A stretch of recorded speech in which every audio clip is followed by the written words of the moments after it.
is the only known place on Earth where trees have square trunks? I suspect that most people here in the audience don't know the answer to this question. Let me do a little survey. Raise your hand if you're at least somewhat curious about the answer to this question. Wow, quite a few people.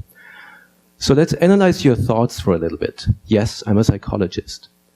What was going on in your mind when you were thinking about the potential answer? You may have thought about several beautiful parks you visited here in California or in a foreign country. Did you see any trees there that had square trunks? Probably not. But what I'm actually interested in is, how does it feel to be curious about the answer to this question? Take a moment to look inward. How does it feel when searching for the possible answer?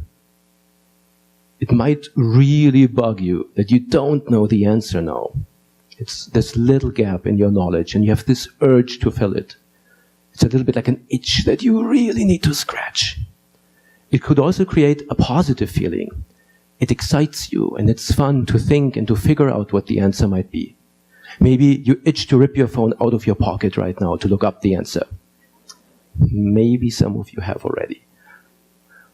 Whatever the precise feeling is that this question triggers in you, if this question really sparks your curiosity, it energizes you to go out and seek more information about it.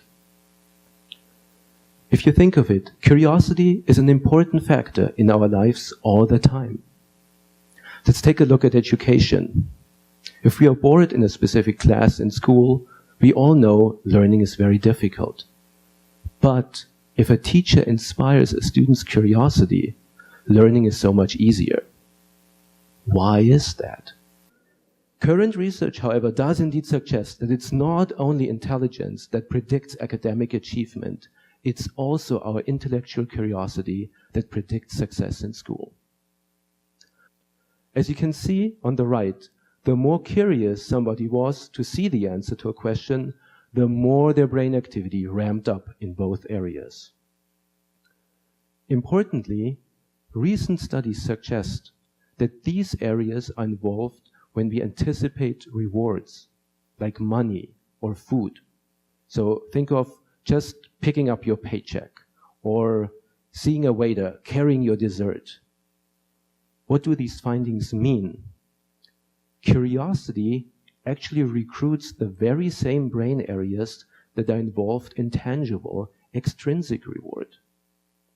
In other words, a state of curiosity is a state in which you crave and anticipate a cognitive reward, the information you're curious about.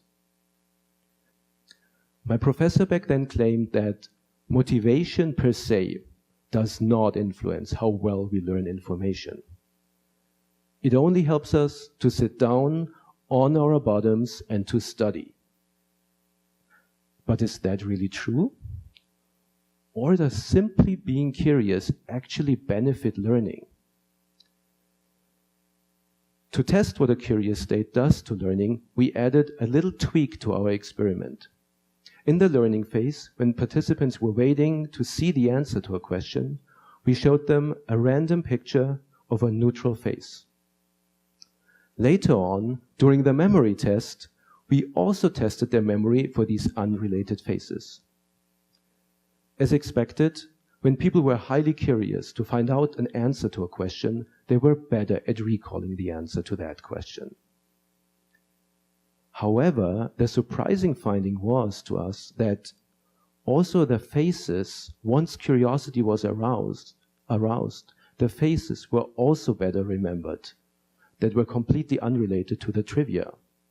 Again, even the information that was unrelated to what people were curious about was better remembered. Also, when we tested people's memory performance 24 hours later, people still remembered faces better that were seen during a high curiosity state than faces that were seen when they weren't curious. This suggests that curiosity puts the brain in a state that is generally conducive to learning any information. So you could think of curiosity as a vortex that draws in what you're motivated to learn and interested to learn, but it also sucks in a lot of other things around it. So why does curiosity benefit learning any information? The most apparent implications of our findings are, of course, for education. Think again of the vortex that curiosity creates. If you study a specific subject, like the child here who studies the flower, the curiosity vortex not only helps you to learn the information that you're interested about, but it also helps you to learn a lot of other information around it. So when teachers have to convey material that is not of general interest to students, learning could potentially be accelerated if a teacher harnesses the power of a student's curiosity about something that they're naturally motivated to learn. Hopefully, our research inspires more teachers to stimulate curiosity ahead of learning, something many passionate educators have been doing already. Our brain just works better on curiosity. Our findings may apply to any kind of context in which you need to convey information to a person. If you spark a person's curiosity first, this person actually wants to receive the information and is then more likely to retain the information and potentially anything else you want to say to them. Trees that have square trunks grow in the Andes Valley in Panama. If you are really curious about this question throughout this talk, you are now more likely to remember that those trees grow in the Andes Valley in Panama, but hopefully you are also now more likely to remember other information better from this talk.